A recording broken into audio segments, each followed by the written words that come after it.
Sir இப்போ இந்த பழைய பொருட்களை விற்கிறதுக்கு நிறைய ஆன்லைன் ஆப்ஸ் எல்லாம் வந்துருச்சு. ஒருவேளை அவங்க தப்பாக பொருளை வந்து விற்பனை செஞ்சுட்டாங்க அப்படின்னா அவங்க மேலே நம்ம கம்ப்ளைண்ட் எடுக்க முடியுமா சார்? கண்டிப்பாக எடுக்கலாம். சிவில் வழக்கும் பதிய முடியும், கிரிமினல் வழக்கும் பதிய முடியும். அதில் வந்து அண்டர் இந்தியன் கான்ட்ராக்ட் ஆக்ட் 1872லையும் அண்டர் கன்சியூமர் ப்ரொடெக்ஷன் ஆக்ட் 2019லையும் பண்ண முடியும். ஒரு உதாரணத்துக்கு சொல்லப்போனால் ஒரு பொருள் ஒன்று ஆன்லைனில் ஒரு ஃபோட்டோ போட்டிருக்கு. இது வந்து 15 வருஷ பழமையானது, இது தேக்கில் செஞ்சது அப்படின்னு ஒரு சில ஸ்பெசிஃபிகேஷன் கொடுக்குறாங்க. அந்த ஸ்பெசிஃபிகேஷனை பேஸ் பண்ணி நீங்கள் என்ன பண்ணுறீங்க, அதை ஆர்டர் பண்ணுறீங்க. இங்கே வந்து பார்த்தா அது ஒரு சாதாரண மரத்தில் செஞ்சது. ஓகே, அது வந்து இவ்வளோ பழமையானதே கிடையாது. புதுசாக இங்கேயோ ஒரு இடத்துல காயலாங்கரத்தில் கடந்ததில் ரெனோவேட் பண்ணி புதுசாக அதை அழகுபடுத்தி கொண்டு வந்து கொடுத்துருக்காங்க. அப்படின்னா அவங்களுடைய பேப்பர்ஸில் க்ளீனாக இருக்கும். இது வந்து முதல்ல மோசடியில் வந்துடும்.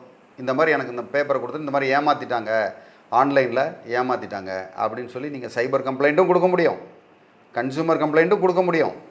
ஓகே, அந்த மாதிரி போலீஸ் ஸ்டேஷன்லேயும் கம்ப்ளைண்ட் கொடுக்க முடியும். சப்போஸ் அந்த ஆட்கள் யார் உங்களுக்கு தெரியும் அப்படின்னா டைரெக்டாக போலீஸ் ஸ்டேஷனில் கூட கம்ப்ளைண்ட் கொடுக்கும். இது மாதிரி மோசடியை என்னை ஏமாற்றிட்டாங்க அப்படின்னு கூட இதை பண்ண முடியும்.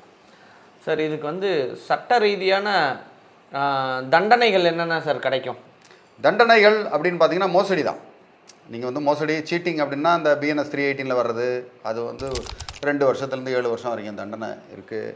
அதுக்கப்புறம் காம்பன்சேஷன் கிளைம்ஸ், காம்பன்சேஷனு அதுக்குண்டான உங்களோட மன உளைச்சல், உங்களுக்கு உண்டான நஷ்டங்கள், இதுக்கெல்லாம் வந்து அதுக்கும் வந்து உங்களுக்கு வந்து கிளைம்ஸ் உங்களுக்கு கிடைக்கும், காம்பன்சேஷன் கிடைக்கும்.